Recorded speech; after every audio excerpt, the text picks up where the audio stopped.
ओम शांति। ये अभिमान और अपमान कब फील होता है? जब हम बॉडी कॉन्शियस होते हैं। देखना, कोई भी बात आपको लगती तब है जब आप अपनी स्मृति से विस्मृत हो जाते हैं।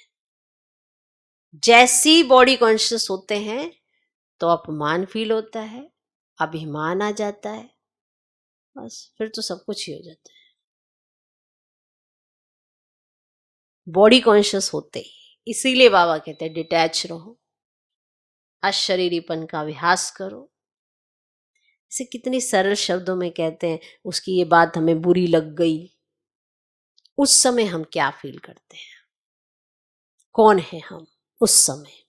क्या सोल कॉन्शियस है? नहीं है, नेचुरल। और फिर वो फीलिंग ले लेके सारी बातें रिकॉल करते हैं और फिर सारा दिन खराब करते हैं। ये नहीं कि 10 मिनट अपने को रोक के याद में बैठें, डिटैच हो जाएं, उन बातों को फुल स्टॉप लगा लें। वो चलती रहती हैं, सारा दिन उसी में व्यतीत होता रहता है। अगली सुबह भी आ जाती है, फिर भी हम बॉडी कॉन्शियस हैं, और जैसे ही बॉडी कॉन्शियस हैं तो वो बातें फिर से रिकॉल होने लगती हैं, फिर से हमारा दिन सारा खराब हो जाता है और हमें लगता है हम उन्हें भूल गए।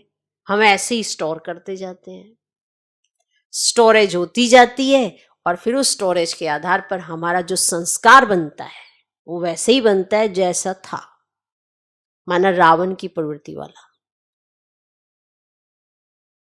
वो फिर हम वैसे हो जाते हैं।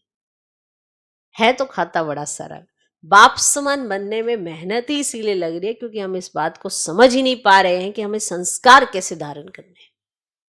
बाप समान संस्कार धारण करने हैं तो बाबा समान हमारा सोचना, बोलना, करना तो चाहिए ही चाहिए। और जब हम डेली रूटीन लाइफ में आते हैं तो उस समय देखना हमारी सोच कैसी चलती है, हमारे बोल, जो हम बोलों का इस्तेमाल करते हैं वो कैसे हैं, बाबा को पसंद आते हैं। एक दूसरे के साथ बात करते, टीका टिप्पणी करते रहते हैं, क्या ये बोल बाप को पसंद आते हैं?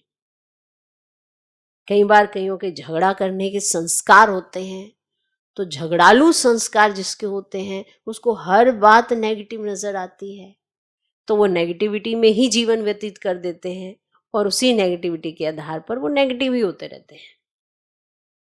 किसी पुरुषार्थ की प्रारब्ध पा तो लेते हैं लेकिन आगे का पुरुषार्थ वो कर नहीं पाते, तो यहीं का यहीं खत्म हो जाता है।